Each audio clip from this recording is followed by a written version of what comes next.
আর এই পাশে হচ্ছে সাগর, এই যে আপনারা দেখতে পাচ্ছেন। এই পাশে পাহাড়, পাহাড়ের ওই পাশে আবার সাগর। এখন আমার চোখে আপনারা সুইমিং পুল থেকে যেই ভিউটা, stunning view of mountains and ocean,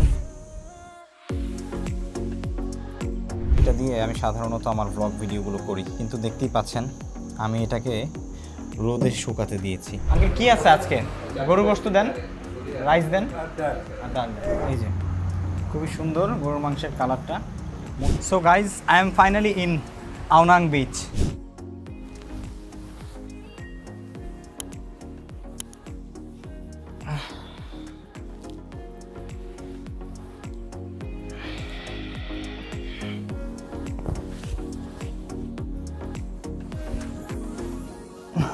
hello সবাইকে, আসসালামু আলাইকুম ওয়া রাহমাতুল্লাহ। Good morning from Krabi, Thailand. Hopefully সবাই অনেক অনেক ভালো আছেন। খুবই সুন্দর একটা সকাল শুরু হলো থাইল্যান্ডের ক্র্যাবি থেকে, এবং আপনাদেরকে ওয়েলকাম জানাচ্ছি একদম বেড থেকেই। আশা করছি আপনারা সবাই অনেক অনেক ভালো আছেন। সো ক্র্যাবিতে আপনার কেন আসা উচিত জানেন? একটা কালমি সময় পার করার জন্য, নীরবতা, শুনশান এবং সুন্দর কিছু দৃশ্য। আমার বেড থেকেই অনেক সুন্দর একটা দৃশ্য আমি দেখতে পাচ্ছি। বিশাল পাহাড় এবং পাহাড়ের ওই পাশে হচ্ছে সমুদ্র। সো আজকের এই ভ্লগে আপনাদের সাথে আমি শেয়ার করব ক্র্যাবিতে আজকে সারাদিন আমি কি করব। আওনাং বিচে যাব, আর এখন হচ্ছে বেড থেকে উঠেই প্রথমে সুইমিং পুলে যাব, আর সুইমিং পুলে গিয়ে সুইমিং করব। দেন হচ্ছে আপনাদেরকে সুইমিং পুল থেকে আমার হোটেল থেকে পাহাড়ের যে মাউন্টেন ভিউটা আছে সেটা দেখাবো। আর ডেফিনেটলি সেই সাথে পরবর্তীতে আমার সারাদিনে আমি কী করছি সব কিছু আপনাদের সাথে শেয়ার করতে যাচ্ছি। সুতরাং আপনারা যারা আমার থাইল্যান্ডের বিগত পর্বগুলো মিস করেছেন তারা অবশ্যই সেগুলো দেখতে ভুলবেন না। ভিডিও ডেসক্রিপশনে লিঙ্ক দেওয়া আছে, যেমন Bangkok, Pattaya, Phuket, Phi Phi island সহ আরও অনেক জায়গার ব্লগ করেছি। আর সেই সাথে হচ্ছে আমাদের চ্যানেলে যারা নতুন এসেছেন তারা সাবস্ক্রাইব করতে ভুলবেন না। ফেসবুক পেজ থেকে যারা ভিডিও দেখছেন তারা ফলো করতে ভুলবেন না। সো অসাধারণ একটা সকাল। চলুন আপনাদেরকে সকালের যে ভিউটা আমার হোটেল রুম থেকে সেটা একটু দেখাচ্ছি।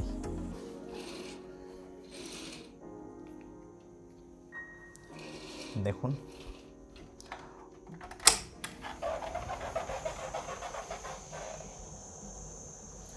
এই হচ্ছে আমার হোটেল রুম থেকে সকালের ভিউ। এখন অলমোস্ট কিন্তু 9:30 10টার মতো বেজে গেছে। আমি হচ্ছে আসলে ঘুরতে আসলে একটু বেশি সময় রেস্ট করি, কারণ রেস্ট না করলে সম্ভব হয় না আসলে এত কিছু করা। তো এত সুন্দর একটা ভিউ। চলুন আপনাদেরকে নিয়ে যাচ্ছি সুইমিং পুলে। উপরে এই যে একদম উপরে সুইমিং পুল আছে, সেই সুইমিং পুল থেকে এই ভিউটা কিন্তু আরও সুন্দর। So let's go. আপনাদেরকে একটা জিনিস দেখাই। এই যে এটা হচ্ছে আমার গোপ্রো, এটা দিয়ে আমি সাধারণত আমার ব্লগ ভিডিওগুলো করি, কিন্তু দেখতেই পাচ্ছেন আমি এটাকে রোদে শুকাতে দিয়েছি। তার মানে বুঝতেই পারছেন, এটা হচ্ছে আমি যখন ফুকেটে গিয়েছিলাম, আমার এটা হচ্ছে গোপ্রো হিরো 11 ব্ল্যাক। তো ফুকেটে আমি যখন ফিফি আইল্যান্ডে গিয়েছিলাম, ফিফি আইল্যান্ডে হঠাৎ করে আমার হাত থেকে ব্যাটারির যে কম্পার্টমেন্ট এটা খোলা অবস্থায় পানিতে পড়ে গেছিলো। সো এই অবস্থায় পানিতে পড়ার কারণে মাদারবোর্ডে সম্ভবত পানি ঢুকেছে, যার কারণে এটা ওপেন হচ্ছে না। আর আমি জানি না, আজকে থাইল্যান্ডে হচ্ছে আমার 13তম দিন। এখন থেকে আমি বাকি যে দিনগুলো থাইল্যান্ডে আছি সেটা হয়তো বা আমার ফোন দিয়ে ভিডিও করতে হবে। আজকে আপনারা আমার ফোন দিয়ে ভিডিও দেখছেন, সো দোয়া করবেন যেন এটা ঠিক হয়ে যায়। আর ঠিক না হলে তো আবার অনেকগুলো টাকা খরচা যাবে এটা কিনতে। সো জানি না, এখন অপেক্ষা করছি। এটা আজকে 24 ঘন্টা যাবৎ ওপেন হচ্ছে না, 24 ঘন্টারও বেশি হয়ে গেছে অলরেডি। তো 48 ঘন্টা পর্যন্ত এটা একটু দেখি কি হয়। এখনও অন করিনি, গতকালকে রাতে একবার ট্রাই করেছিলাম, অন হয়নি।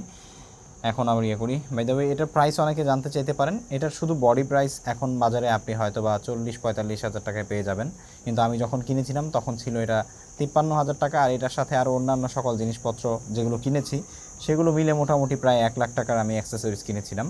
এখন এটা যদি আসলে নষ্ট হয়ে যায় তাহলে আমাকে নতুন আরেকটা বডি কিনতে হবে আর কি। জানি না এখন আসলে কপালে কি আছে। আমি আর ভেবেছিলাম যে আমার ব্লগ চ্যানেলে আপনারা যদি 50,000 সাবস্ক্রাইবার করে দেন তাহলে সেক্ষেত্রে আমার ব্লগিং চ্যানেলের জন্য আমি এক্সট্রা একটা মিররলেস ক্যামেরা কিনবো।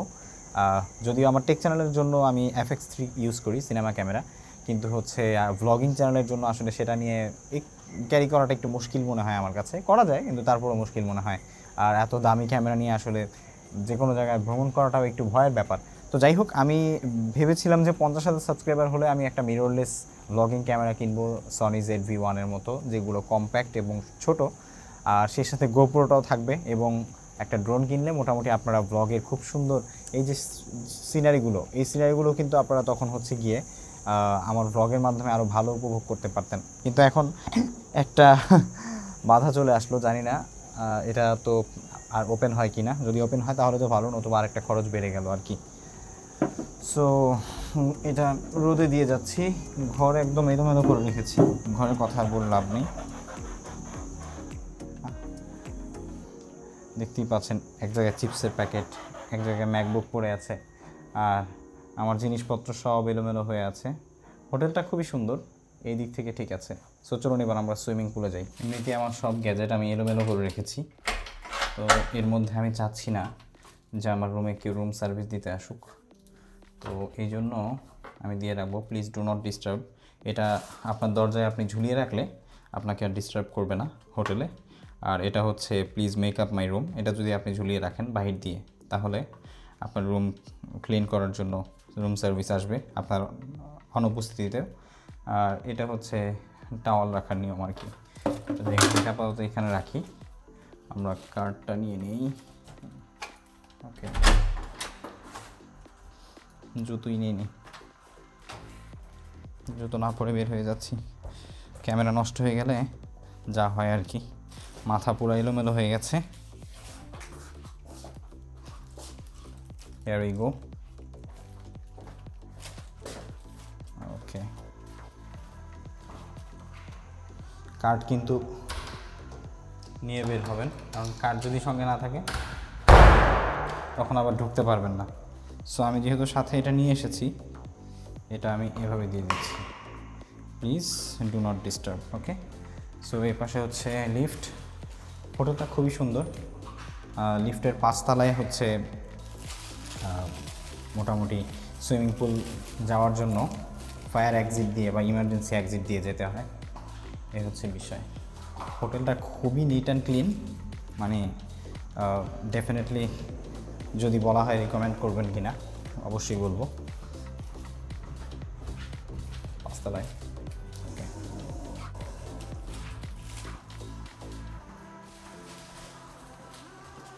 এই যে সুইমিং পুল এক্সিট।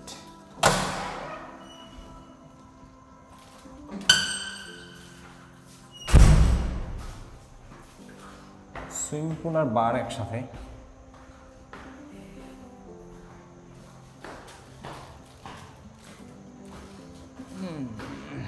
এই যে operating hours 8 AM to 8 PM, সকাল 8টা থেকে 8:30 পর্যন্ত।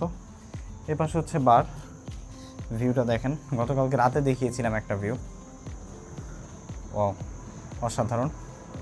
আর এই যে এইখানে একটা মসজিদ আছে, গতকালকে আপনাদেরকে সম্ভবত আমি বলেছিলাম যে এখানে মুসলিম অনেক বেশি, মাশাআল্লাহ। এই জিনিসটা দেখে খুব শান্তি লাগছে। সো যাচ্ছি সুইমিং পুলে। সুইমিং পুলে আমি ছাড়া আর কেউ নাই, দেখতেই পাচ্ছেন। সুইমিং পুলটা মোটামুটি বড়ই আছে তুলনামূলক। আর এই পাশে হচ্ছে সাগর, এই যে আপনারা দেখতে পাচ্ছেন। এই পাশে পাহাড়, পাহাড়ের ওই পাশে আবার সাগর। আর এখানে হচ্ছে সুইমিং পুল। আর এই সুইমিং পুলে এখন হচ্ছে আমি গোসল করব।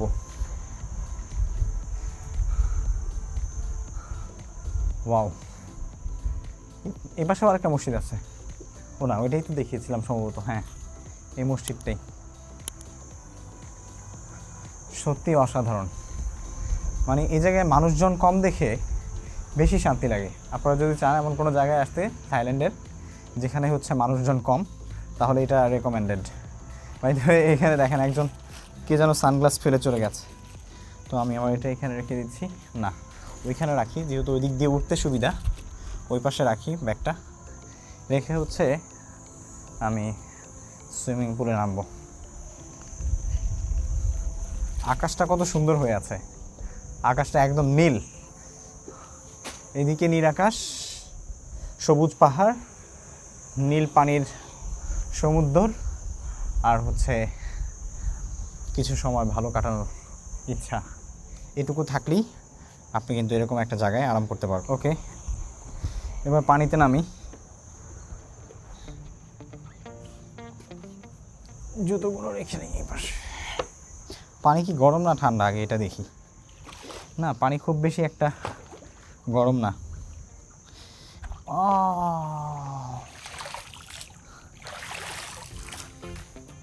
এত সুন্দর ভিউ দেখতে দেখতে আসলে সুইমিং করার যেই স্বাদ বা মজা সেটাই আলাদা। সো এদিক দিয়ে না নেমে আমি হচ্ছে ওই দিক দিয়ে নেমি। এখন এদিক দিয়ে নামতে গেলে মাইক্রোফোন কি ভিজে যাবে মনে তো হয়, কারণ আমার সাথে তো এখন মাইক্রোফোন কানেক্ট করা আছে। দেখি, হাতটা উপরে রাখি, কারণ সম্ভবত হাতের ঠাই আছে। ও না, এটা খুব বেশি ডিপ না, এই পর্যন্ত রাখা যাবে। তবে ওই দিকে মনে হচ্ছে ডিপটা বেশি, এইটুকু ডিপে কিছু হওয়ার কথা না। শান্তি আর শান্তি। একা একা সুইমিং পুলে গোসল করছি। Wow, it's an amazing experience guys. দেখেন, এখন আমার চোখে আপনারা সুইমিং পুল থেকে যেই ভিউটা, stunning view of mountains and ocean দেখতেই পাচ্ছেন। মানে আমার চোখে আমি এই ভিউটা দেখতে পাচ্ছি। এদিকে কিন্তু একটু বেশি গভীর এই জায়গায়। সো আমি আমার ক্যামেরাটা, মানে মোবাইলটা, ক্যামেরা তো রোদে ভিজে গেছে, মোবাইলটাকে আমি ওই পাশে রেখেই তারপরে হবে আমি গোসল করতে আসছি।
অসাধারণ লাগছে।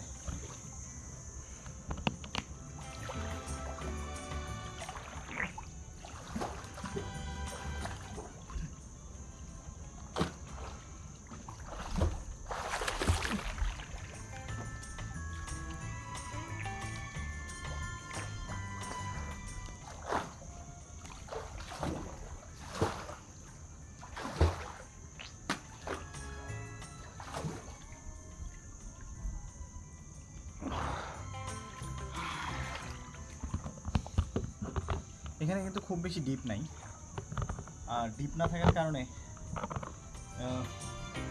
মোটামুটি ছোটরাও এসে গোসল করতে পারবে।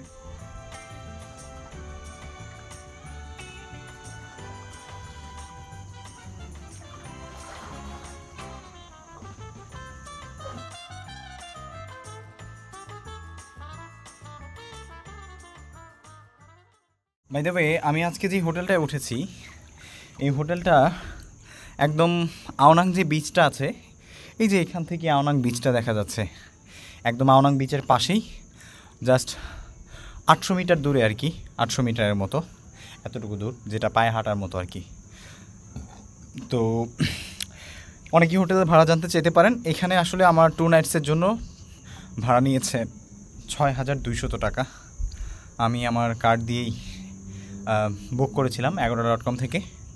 আর বাই দ্য ওয়ে, আপনি কিন্তু চাইলে আপনার হচ্ছে হোটেল বুকিং, তারপর হচ্ছে ভিসা প্রসেসিং, এয়ার টিকেটিং, তারপর হচ্ছে আপনার man power, international tour package, তারপর হচ্ছে ইন্টারন্যাশনাল ডক্টর অ্যাপয়েন্টমেন্ট সহ এমনকি ওমরাহ প্যাকেজও আপনারা চাইলে কিন্তু আমার বন্ধু মোহাম্মদ সানাউল্লাহর কাছ থেকে নিতে পারেন।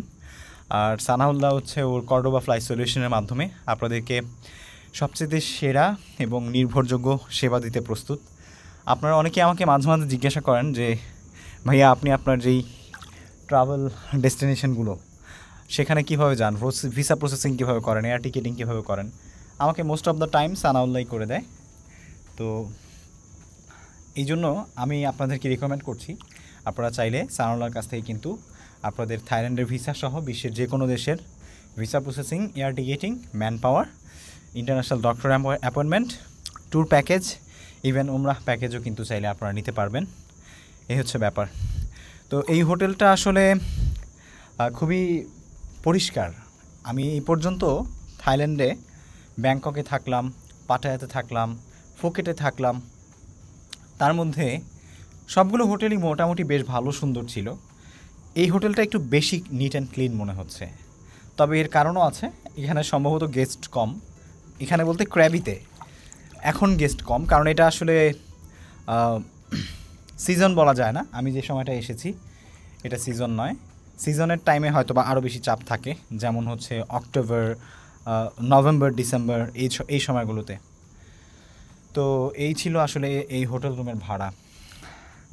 এখন একটু সুইমিং করি, একটু রিল্যাক্স করি, দেন হচ্ছে আপনাদেরকে নিয়ে বাইরে যাব, দুপুরে লাঞ্চ করব, আওনাং বিচে যাব, আর ঘুরে দেখাবো আজকে সারাদিন কী করছি।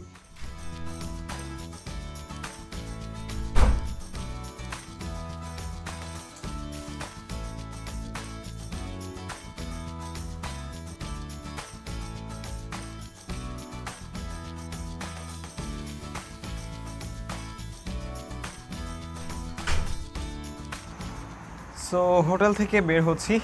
আসলে রোদ বেশি ছিল দেখে এবং গরম, আজকে তাপমাত্রা প্রচণ্ড বেশি ছিল, সেজন্য আমি এতক্ষণ সুইমিং করে গোসল করার পর রেস্ট নিচ্ছিলাম। তো আজকে আমি ভাবলাম যে ক্র্যাবিতে একটা বাংলা হোটেল পেয়েছি, বাংলাদেশি ওনার সেই হোটেলের, সেখানে খাবার খাবো দুপুরের। তো এখন প্রায় 2টার মতো বাজে আর কি। দুপুরের খাবার খেয়ে তারপর হচ্ছে আওনাং বিচে যাব এই পথে। আমার হোটেল থেকে একদমই কাছে, যেটা একটু আগে আপনাদেরকে বলেছি। সো এই হচ্ছে এখনকার পরিস্থিতি, খুবই সুন্দর। এই যে রাধুনী নামের একটা বাংলা রেস্টুরেন্ট, এখানে বাংলা খাবার পাওয়া যায়। দেখি আজকে কি আছে। গতকালকে রাতে এখানে যখন এসেছিলাম তখন হচ্ছে বাংলাদেশি যে এখানকার মালিক, ওনার সাথে কথা হয়েছিল। উনি বলল যে বাংলাদেশি খাবার এখানে পাওয়া যায়, দেখি কি আছে। Hello, how you? এটা হচ্ছে ইন্ডিয়ান অ্যান্ড থাই।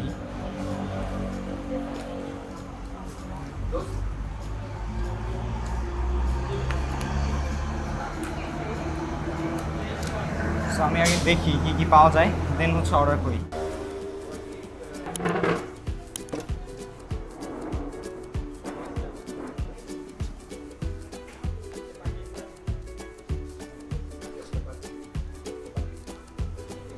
বাংলা খানা क्या है?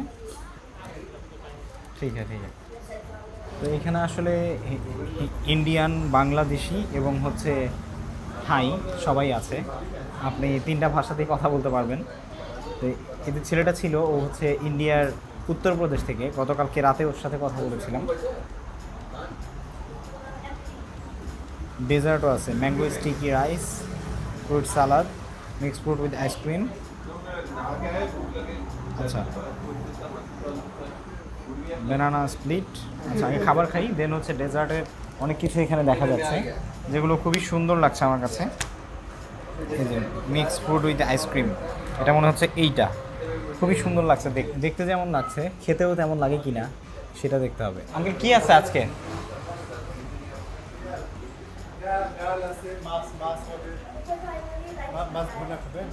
কি মাছ? সামুদ্রিক মাছ। আর গোস্ত কিছু আছে? গরু গোস্ত কিভাবে রান্না করছেন? ভুনার মতো। আচ্ছা গরু গোস্ত কত? 250 বাত। আচ্ছা আর রাইস? 30 বাত। আর আপনার হচ্ছে মাছ যেটা বললেন?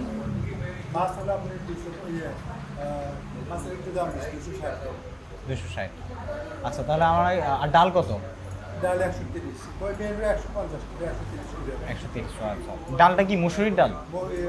মুগের ডাল আছে, বুটের ডাল আছে, মুসুরিও আছে। রান্না করাই? না, রান্না করতে অনেক টাইম দিবে। ও সব রেডি করা, প্রসেস করা। ও আচ্ছা আচ্ছা ঠিক আছে, তাহলে আমার দেন, ভাত দেন। আর হচ্ছে সামুদ্রিক মাছটা কি মাছ আঙ্কেল? বড় মাছ। বড় মাছ, ওটা পিস করা আছে। গোস্তের চাইতে কি ওটা ভালো হবে বেশি? তাহলে গরু গোস্তই খাই। হ্যাঁ গরু গোস্ত দেন, রাইস দেন আর ডাল দেন। একা একা মুসুরির ডাল। বাংলা খাবারের দাম কিন্তু এখানে অনেক বেশি, মানে আমি হচ্ছে গরু গোস্ত 250 বাত, রাইস হচ্ছে 30 বাত, আর ডাল হচ্ছে 130, মোটামুটি প্রায় 500 বাতের মতো, 1500 টাকা লেগে যাবে একবেলা খেতে। সো খাওয়া দাওয়া করি, একটু এক্সপিরিয়েন্স নেই যে থাইল্যান্ডে আসলে বাংলাদেশি রেস্টুরেন্ট কেমন খাবার তৈরি করছে এবং সেটার স্বাদ কেমন।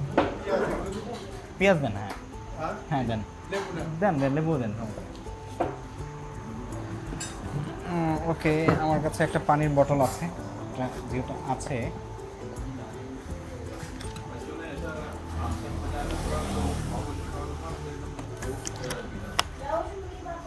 এই যে খুবই সুন্দর গরুর মাংসের কালারটা। মসুরির ডাল দিতে বলেছিলাম, কিন্তু মসুরির ডাল নাকি আসলে প্রসেস করা নেই, সেই জন্য দিতে পারে নেই। আর এই হচ্ছে ভাত, আজকে হাত দিয়েই খাবো, আজকে বাঙালি স্টাইলে খাবার খাবো। নেই গোস্তটা আসলে ভুনার মতো করে তৈরি।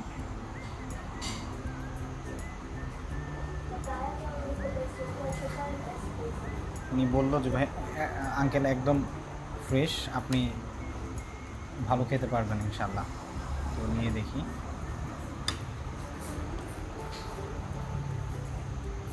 খুবই ভালো লাগবে।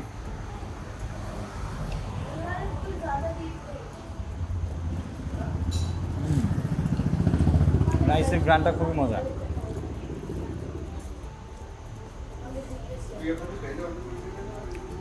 আঙ্কেল দেব, ঠিক আছে আঙ্কেল। ये राइस और वो राइस एक है? ये राइस नॉर्मल राइस, आपका बासमती जीरा राइस। अगले बार यही दीजिएगा। খুবই মজা।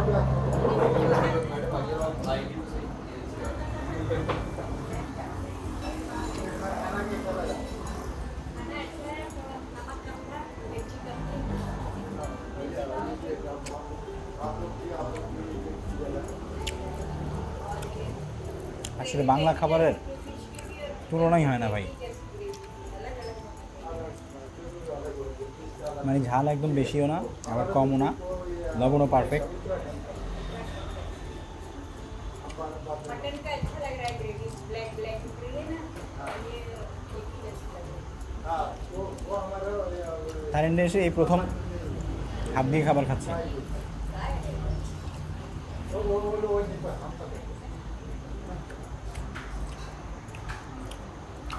খুবই মজা।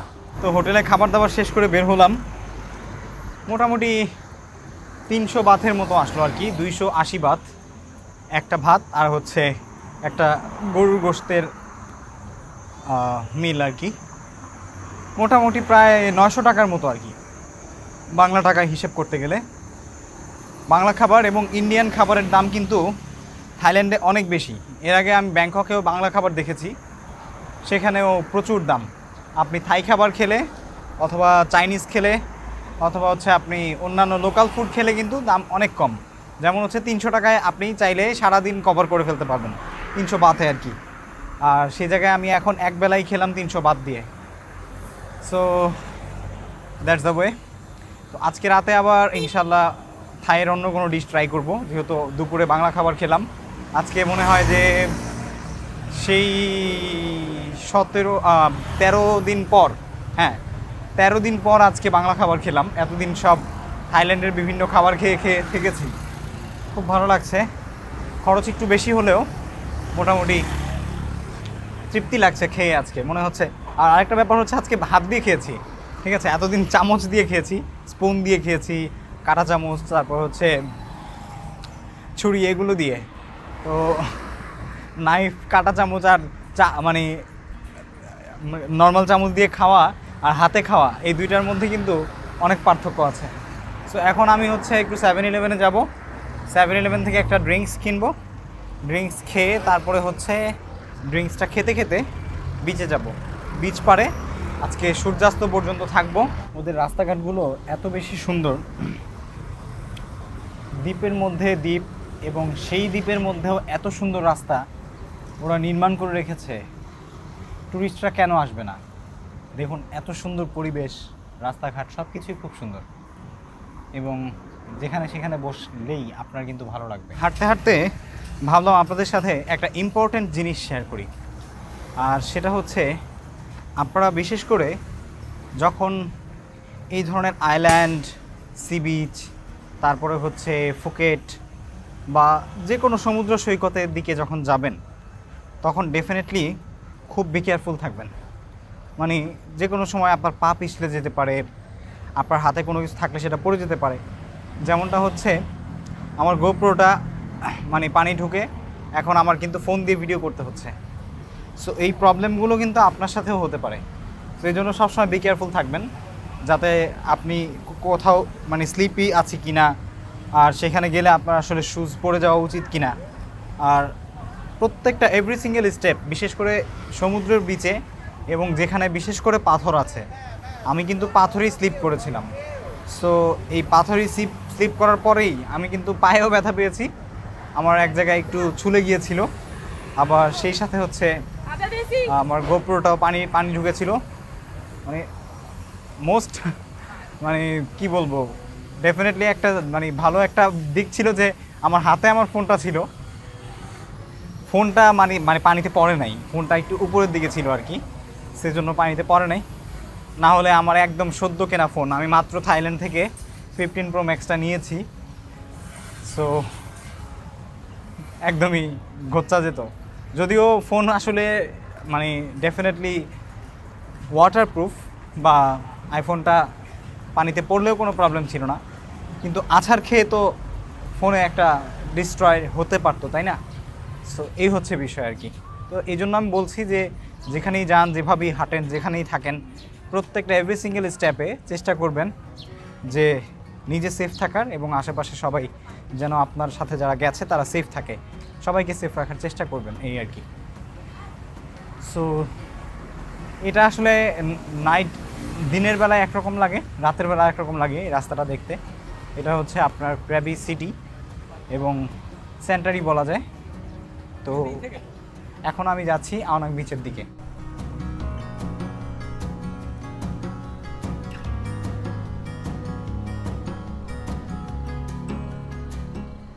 So guys, I am finally in Ao Nang beach. খুবই সুন্দর লাগছে দেখতে। আজকের আবহাওয়াটাও অনেক বেশি গরম না, আবার আজকের বৃষ্টিও নেই, রোদও নেই, মানে সব মিলিয়ে আজকের আওনাং বিচের যেই দৃশ্য, এটা কিন্তু খুবই অসাধারণ। মানে এবং মিষ্টি হাওয়া বইছে, হালকা বাতাস, রিয়েলি অ্যামেজিং।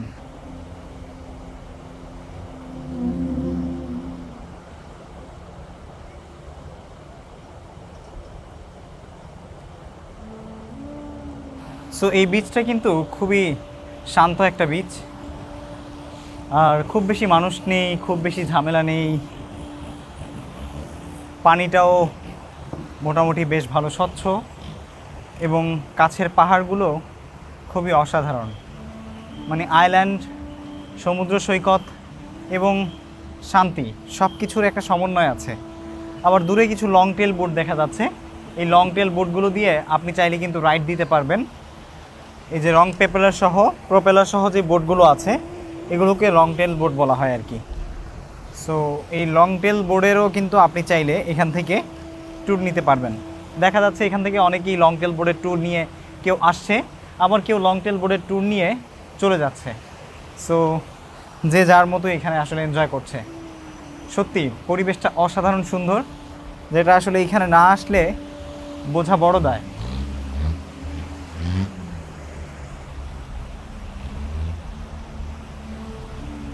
মনে হচ্ছে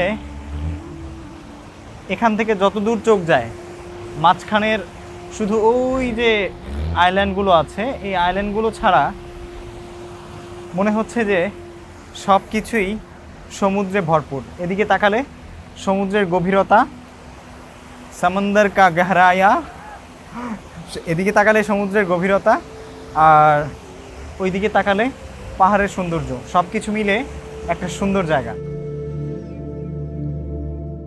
সমুদ্র যেখানেই থাকুক, আমার গন্তব্য যদি সমুদ্রের পাশে কোনো এলাকায় হয়, তাহলে সমুদ্রের পাশে যাওয়ার জন্য আমি নিজেকে আটকে রাখতে পারি না। সর্বপ্রথম আমার ভিজিটটা হয় সমুদ্র পাড়ে। আর ক্র্যাভির এই আওনাং বিচের এই সুন্দর দৃশ্য আমাকে সত্যিই আকর্ষিত করছিল বারবার। আর সেজন্যই আমি যে কয়দিন থেকেছি, সম্ভবত মাত্র 2 দিন থেকেছি, এই 2 দিনে আমি ক্র্যাভি থাকার সময় আওনাং বিচে বারবার ভিজিট করেছি শুধুমাত্র সমুদ্রের আকর্ষণে, সমুদ্রের পাশেই। কিছু কিছু হয়তো বা আপনাদের সাথে শেয়ার করেছি, কখনো কখনো নিজের একান্ত সময় কাটিয়েছি। কিন্তু আমি মনে করি সমুদ্র আসলে আপনাকে আপনার জীবনের যে প্রশ্নের উত্তরগুলো দিতে পারবে, সেগুলো হয়তো বা আর কেউ দিতে পারবে না। সমুদ্রের বিশালতা, সমুদ্রের গর্জন সব কিছুই আপনাকে জীবনের এক নতুন আঙ্গিকে, নিজের অবস্থানকে তৈরি করে দিবে, যেটা সত্যি অসাধারণ। সো সমুদ্রে পাড়ে এসে অনেক কিছু দেখা যায়। আমিও সেদিন দেখেছি কেউ তার নিজের পছন্দের ভালোবাসার প্যাটস নিয়ে খেলছে, কেউ আবার প্রকৃতির সাথে খেলা করছে, আর আমার মতো যারা সমুদ্রের পাড়ে ঘুমিয়ে অভ্যস্ত তারা ঘুমিয়ে রয়েছে। আমি যতবারই সমুদ্রের পাড়ে গিয়েছি, যে এলাকাতেই গিয়েছি, সমুদ্রের পাড়ের ঘুম কিন্তু কখনো মিস করিনি। ওই যে দূরে দেখা যাচ্ছে একটা ছোট্ট প্যাট নিয়ে একজন ইউরোপিয়ান নারী খেলা করছে। সত্যি অসাধারণ ছিল সেই দৃশ্য সমুদ্রের পাড়ে।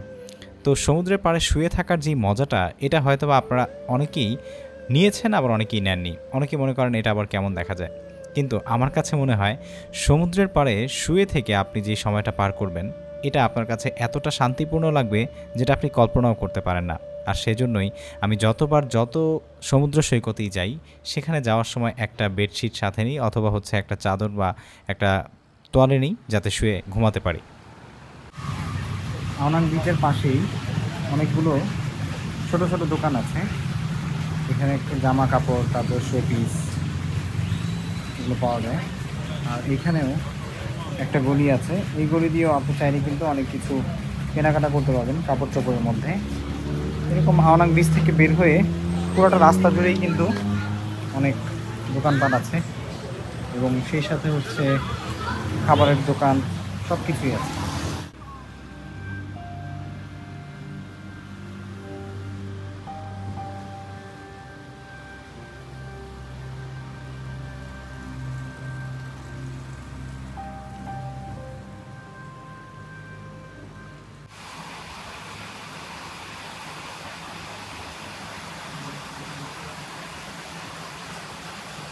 চলে আসতেই বৃষ্টি শুরু হয়ে গেল।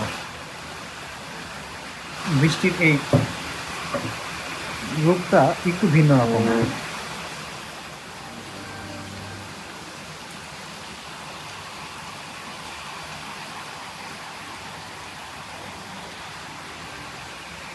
ভেজা পাহাড়,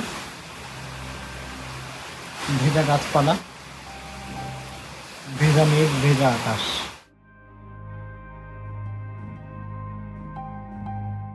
তো বাহির থেকে আসার সময় একটা আঙুরের প্যাকেট নিয়ে আসলাম। এটা নিয়েছে 22 বাত, তার মানে মোটামুটি 100 টাকার মতো আর কি, এইটুকু। তো এটা দিয়ে হচ্ছে এখন আমি আমার সন্ধ্যার নাস্তা করব, খুবই হেলদি এবং প্রয়োজনীয়। আসলে বৃষ্টির মধ্যে পড়ে গিয়েছিলাম, যার কারণে আমি হচ্ছে আর সমুদ্র পাড়ে বসে থাকতে পারিনি এবং সূর্যাস্তটা দেখতে পারিনি। আর তাই হচ্ছে আমি চলে এসেছিলাম, আপনারা দেখেছেন। এবং হোটেলে আসার পর বৃষ্টিটা আরও বেশি বেড়ে গিয়েছিল। তো এখন হচ্ছে আঙুর খাওয়ার পালা। এর আগে থাইল্যান্ডে আমি আরও অনেকবার ফল খেয়েছি। থাইল্যান্ডের ফল যথেষ্ট প্রিয়। এই যে অনেক সুন্দর সুন্দর এবং বড় বড় আঙুর, এটা 7-Eleven থেকে কিনেছি। তো যাই হোক, আজকে আসলে আমার ব্লগটা আমি এখানেই শেষ করব। আমি এখন হচ্ছে আমার সব কিছু প্যাক করব, গোছাবো। আগামীকালকে আমি দুপুর 12টায় ইনশাল্লাহ বের হয়ে যাব আমার হোটেল থেকে চেক আউট করে। দেন হচ্ছে আমি হোটেল থেকে চেক আউট করে চলে যাব ক্র্যাবি যে বাস টার্মিনাল আছে, সেই বাস টার্মিনালে। সেখান থেকে ব্যাংককের বাসের টিকিট কাটবো। আর ব্যাংককের বাসের টিকিট কেটে সন্ধ্যা মানে বিকেল 4টা থেকে 5টা-6টা নাগাদ পর্যন্ত বাস ছাড়ে আর কি ক্র্যাবি থেকে। আর সম্ভবত 700, 800, 900 টাকা এরকম আশেপাশে ভাড়া ক্র্যাবি টু ব্যাংকক। আর যেতে সময় লাগে অ্যারাউন্ড 12 থেকে 13 ঘন্টা আর কি। মাঝখানে একটা সম্ভবত ফ্রি ডিনার আছে। এই তো আগামীকালকেও ইনশাল্লাহ আপনাদের সাথে আমি কীভাবে ক্র্যাবি থেকে ব্যাংকক যাচ্ছি বাই রোডে, সেটা আমার নতুন ভ্লগে আসবে। আর সেই ভ্লগটি পাওয়ার জন্য অবশ্যই আমার চ্যানেলটি সাবস্ক্রাইব করবেন। ফেসবুক পেজ থেকে যারা ভিডিও দেখছেন তারা ফলো করতে ভুলবেন না। আর বাই দ্য ওয়ে, ডেফিনেটলি আপনারা যদি আমার থাইল্যান্ডের আগের ভ্লগগুলো মিস করে থাকেন, তাহলে সেক্ষেত্রে অবশ্যই এই ভিডিও ডেসক্রিপশনে দেওয়া লিঙ্ক থেকে দেখে নিতে পারেন, যারা ইউটিউব থেকে ভিডিও দেখছেন। আর যারা ফেসবুক থেকে দেখছেন তারা আমার ফেসবুকের আগের যে ভিডিওগুলো আছে ভিডিও সেকশনে গিয়ে সেখান থেকে কিন্তু দেখে নিতে পারেন, বা থাইল্যান্ডের প্লেলিস্ট থেকে দেখে নিতে পারেন। ঠিক আছে? সো আজকে ভিডিও এখানেই শেষ করছি। একটা রিকোয়েস্ট থাকবে, সেটা হচ্ছে যে আপনারা সবাই কিন্তু নিয়মিত ভিডিও হয়তো বা দেখছেন, কিন্তু আমাকে সাবস্ক্রাইব করছেন না, যার কারণে আমি কিন্তু ভিডিও বানাতে অনুপ্রাণিত কম হচ্ছি। সুতরাং সাবস্ক্রাইবটা ডেফিনেটলি করবেন। কারণ হচ্ছে যেভাবে আমাকে আমার টেক চ্যানেলে আপনারা সাপোর্ট দিয়েছেন, সেভাবে ভ্লগিং চ্যানেলে সাপোর্ট দিলেও আমি নতুন নতুন ভিডিও নিয়ে আসতে আমার উদ্যমতা আসবে আর কি। এই হচ্ছে বিষয়। ঠিক আছে? সো ইনশাআল্লাহ দেখা হচ্ছে পরবর্তী ভিডিওতে। বাই দ্য ওয়ে, পরবর্তী ভিডিও আসবে আগামী রবিবারে। এভরি সিঙ্গেল সানডেতে আমি ভিডিও পাবলিশ করি। সেজন্য প্রতি রবিবারে নতুন ভিডিওর জন্য চ্যানেল সাবস্ক্রাইব করে সঙ্গে থাকার আহ্বান জানাচ্ছি। আমি যে কটা দেশে ঘুরি, যেখানে যাই, আমি যা যা করি সব কিছু আপনাদের সাথে শেয়ার করার জন্য। আসসালামু আলাইকুম ওয়া রাহমাতুল্লাহি ওয়া বারাকাতুহু ফ্রম ক্র্যাবি, থাইল্যান্ড।